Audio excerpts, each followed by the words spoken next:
box office top 10. At 14, The History of Sound. Which I really liked. And it was very good that you got that email from somebody who had been to see it, because it was never going to set the box office on fire. But I think it's really moving. And the thing that I love about it is that it tells this sort of story of an evolving romance through folk music. And the performances are great. And it is, of course, Paul Mescal and Josh O'Connor, who would be great if only they could get more work. Yeah. Because you never see them, do you? From one day to the next. Literally, they must be sitting at home waiting for their agents to call. I am still hoping that Paul Mescal comes back on the show, as I've mentioned before, so that we can play him back the clip. I like doing independent movies. And I'll be happy doing only small independent films for the rest of my life. Cue a whole host of huge widescreen, astonishingly big Paul performances. Mescal is enormous. Says History of Sound at 14. 13 is H is for Hawk. Big fan of H is for Hawk. I really like the understatement of it. I really like the relationship between the two central characters, which is somebody who is suffering bereavement and a house-trained psychopath. Yes. And I think it's got a brilliant score by Emily Levianes-Farouche. And it's really stuck with me. I love it. Kate says... your Mitcham correspondent here decided on the strength of the interview with Claire Foy to go and see H is for Hawk over the weekend, having read the book when it was published. Only a few folk in, which was a shame, but it was classic, film-fory, low-key Britishness, filmed beautifully and with a rich empathy for every character concerned, including the various goshawks playing Mabel. Foy's portrayal of Helen is open, vulnerable, and is as close to the hollowed-out madness felt in the first period after grief that I think I've seen on film. For Helen, Mabel the goshawk is not so much a distraction as the only thing that's keeping her clinging on to experiencing being alive. She needs the bright but cold flame of the hawk's intense relationship with life and death. The shots of the goshawk hunting are stunning, but so also is the tiny glimmer of what appears to be a potential for fun or even amusement, as incredibly late in the film the two play catch. British films do not have to only exist to market heritage and history tourism. There must always be room for low-key explorations of what it is to be ourselves. In this case, it's experiencing that most traumatic yet mundane in its ubiquity happening, the death of a parent. And if we get some astonishing footage of a feathered psychopath as well, I'll take the cathartic tears and try to remember to stick some tissues in my pocket. Much love to all fellow Helens. We'll get through it somehow. And that's Kate, which is C-A-I-T, and I have met Kate spelled like that who say cat or cot. So wasn't Cot O'Riordan? Yes, but I've heard it. No, yes, I know. But you also say Caitlin sometimes. Yes, exactly. Anyway, so however you pronounce it, Cot, Kate, cat, then that I remember asking Caitlin Moran once, is that how you pronounce it? She said, no, that's how I pronounce it, but I think it's wrong. Okay. Peter Leonard in Pizzo in Italy. Further to your hawkish pedantry, please allow me to draw your attention to an item from the Times about how Helen Macdonald, author of H is for Hawk, was apparently quite fastidious about getting the ornithological details right in the film adaptation. Yeah. In doing so, they even called out Hamnet. So, as we know, because we've done it here, so the relevant quote has bits of what we already know with a final flourish. Hamnet has the wrong hawk, Macdonald says firmly. This is the quote from the Times. It could have been a goshawk, but they chose a Harris hawk that wasn't in Britain till the 1960s. They're from America. A friend recently told me that Braveheart has a black-headed gull in it, and they didn't nest inland in Scotland until the 1950s. Yeah. So on the list of things that's wrong with Braveheart, everything. It's the wrong black-headed gull. It's the wrong bird. Yeah. They weren't even there. Yeah. Although I have to say, in the enormous list of things that are wrong with Braveheart, they could have had an elephant, and it honestly wouldn't have been the biggest elephant in the room. Very good. Called Jared. Thank you. He's not even the best elephant in the film. Number 10 here, number 8 in America is Return to Silent Hill. Yeah, that wasn't a week of release press screen, so I don't know. I haven't seen it, but it doesn't appear to have done thrillingly well. Mercy is at number 9 here, number 1 in America. I thought it was a stinker. It was an absolute stinker. And it was funny because the reviews were embargoed until after we'd recorded, so I didn't know what anybody else had thought of it. I'd sat in a room with a bunch of people watching it, but we all had the 3 glasses on, so you know everyone was worrying too much about balancing those on their noses. And I came out and thought, well, that was just terrible, and everybody must have just thought it was terrible, and I reviewed it here and said it was terrible. And then I read a review from somebody after we'd done the show who I quite like and respect. And they said, "Oh, it was good." I said, "Oh, God, did I just completely misjudge it?" No, it's terrible. Absolute rubbish. Colin Scott in Chesterfield. I recently saw Chris Pratt interviewed, yes, and he was talking about what an original concept it was. And if you hadn't seen Minority Report or Searching and its follow-up Missing, you might have believed it. Even so, it was actually quite a nice idea, and some bits of it were nicely done. Chris Pratt is a pretty watchable star, and there was an interesting unveiling of the story for a while. However, the writing was truly appalling, awful. And I felt for Chris delivering some of the dialogue.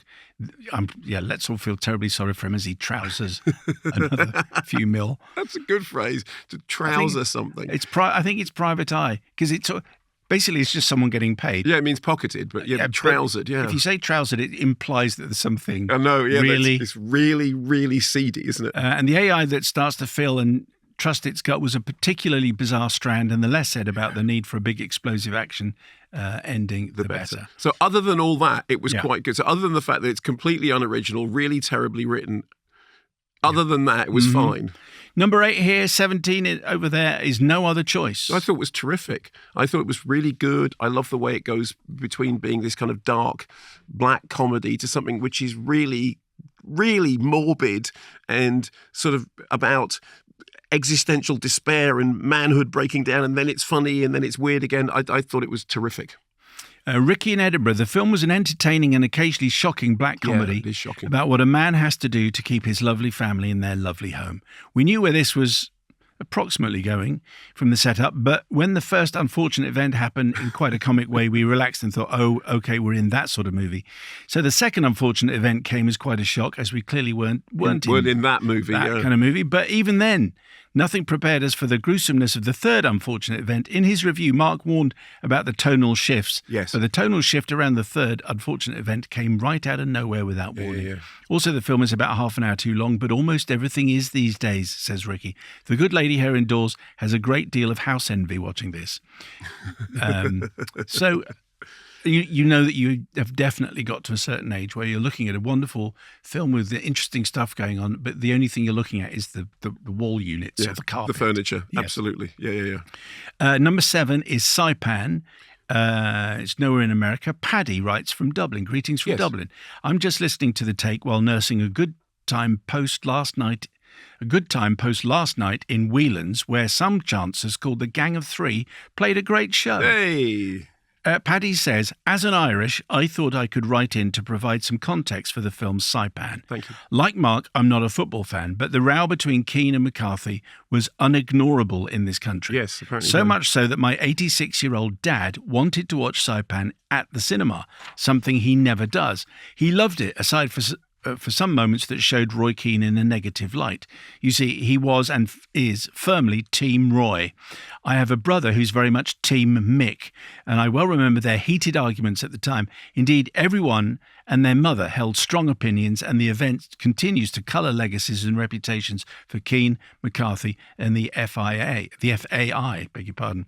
The film features a reenactment of an interview with Keane that everyone in the country rushed home for, examining every word, poring over Keane's body language and tone. My brother taped it for repeated dissection and ease of reference. I hadn't realised until Mark pointed it out that it's the same filmmakers as Good Vibrations. Yes. A film that's closer to my neck of the cultural woods and which I love. But obviously, I guess you can see that these movies are like cousins then, aren't they? Because absolutely. Very much sort of cultural touch points. Yeah. And I think they're great filmmakers. I think they've got a really populist touch, but they get the details right.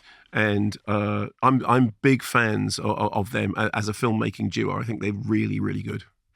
Now, I'm not quite sure about this next email from David in Hastings. Okay. I was disappointed to hear Mark referring to the protagonists in Saipan as alphas. Not only was it a misapplication of a zoological concept, which I think is the heart of the problem, to human society and psychology, it also has fascistic connotations. Hey? Mark may as well have been referring to them as Ubermen. I expect Mark was intending to use the word to indicate a person who is a natural leader of men, or maybe men with high testosterone, but by referring to the characters as alphas, I felt he inadvertently described them as something else. Bullies who obtain submission from others by violence or the threats of violence. Alpha fits neatly into the vocabulary of fascists because that fairly much describes their ideal of leadership, fomenting the belief that there is something natural or inevitable about such leadership as part of the fascists' MO. To thwart that, I think it's important to clarify, in human society, true leaders are not naturally alphas in the zoological sense. They do something much more complex and valuable. Good leaders stand for dignity, morality, fraternity, and freedom. By contrast, someone who seeks only to suppress and control through coercion and violence, bully or a-hole are the correct terms. There's nothing superior or alpha about it. So my guess is that David knows a lot about zoology, and yes, and the term alpha applies to a particular. But I think it works as shorthand. If you talk about an alpha male, everyone kind of knows what you mean, and they don't think you mean fascist. No, and I didn't mean bully, that. Maybe. Yes, so I absolutely did not mean fascist, and I've never considered it in that way. No. I will, since you seem to know what you're talking about, take that into account and probably not use the phrase again, because I feel slightly told off. Well, I don't. Yeah, semantic bleaching is what I'm referring to, because it might be that that's how it started. But semantic bleaching always sounds to me. I know. Okay, I know. You know what it sounds. I do, but it's not. But it's where a word just changes its meaning and becomes more humble. And in the spirit of that, if someone comes in here and says, "I've just met my new boss, bit of an alpha, but what do you mean?" Everyone will understand what you mean, and they don't think you've got a black shirt who's turned up, or an ice agent, with a mask or something like that. Yeah, exactly. So I'm not anyway. No, but thank you. You do sound like you know what you're talking about, and so I will probably now stop using that. Marty Supreme is at number 6, doing fantastically well. We should talk about nominations at some point, but we'll do it later on. Zootropolis 2 is at number 5. So this is now in its 9th week. 9th week, and it's at number 5. That is a runaway success. And number 4 in America. Avatar Fire and Ash is at number 4, number 2 in America. As we said, probably the thing with Avatar is that everybody really sort of saw it in the first couple of weekends, but it's still obviously hanging on in there. There was a good Jon Stewart joke. Did you see this? Because the Melania movie is opening, but it hasn't been. No one's offered to show it to me in advance. No, I'll review. It's funny that I will review it next week. There was all these news stories about the pre-bookings were like one person and blah blah blah. And Jon Stewart said, I think it was Jon Stewart said, well done, Melania. You've now taken over from Avatar Fire and Ash in the you didn't need to make that stakes. Yes, my other favourite gag about it was apparently Melania's going to win the FIFA Movie of the Year prize. So well done. But I will review it next week. Number 6 over there, 28 years later. Excuse me. Vocal zone, sir? I'm going to use water. Are you? Neither. It's not going to make any difference because it's not going down your vocal cords. Yeah, I don't think it's my vocal cords that are the problem. It's the throat, and the water's done its trick. You don't think you should have a... What was the other one that you said were known for their weediness? You said strepsils. Oh, yeah. Strepsils. No one wants one known for their weediness. Yeah, that's sort of like, it lasts for about 5 seconds. Bone Temple, then, is at number 3. Yeah, I love it. Andy H. Go on. From Kilmacoon. Dear Barn and Dance, Vanguard Easter and one-time emailer. Further to your previous correspondence, well-informed Duran Duran detail spotting. Yes. I thought one point was worth briefly looking at further. The point was put forward that it would be very unlikely that Dr. Kelson would have a particularly rare vinyl version of the wedding album in his personal collection. Though it was not stated directly, I had assumed whilst watching the film that his collection was gathered while scrounging medical supplies from, quote, every cabinet in a 70-mile radius. Yeah. So the odds of being able to build a great music collection after the event, rather than salvaging his own collection from the times before, was pretty plausible. Yes. Just a minor point, but would be interested to know if I was alone in this assumption. I hadn't realised that particular album was going to be an issue, but Andy's suggestion probably works because if Rafe has been taking drugs from every establishment that he can find, he's also been going past record stores and all the rest of it. So why shouldn't he help himself? Exactly. Precisely so. So I think, Andy, you're probably right. Loads of correspondence about Bone Temple. Thank you very much indeed. We'll do more of it, of course. Correspondence at kermode.com. Hamnet is at number 2. And the Hawk issue aside, there are things about Hamnet which are brilliant, not least of which is that I think Jessie Buckley is, I mean, it is an astonishing performance, and I think that's the way the awards are going to go now because it really is. She dominates the screen. She absolutely dominates the screen. It's kind of weird about the Paul Mescal Best Supporting Actor nominations because he's not in it, is he, for the Oscar? Well, but supporting actor is a weird category for him to be in because it's like he's literally William Shakespeare in a film. Yes.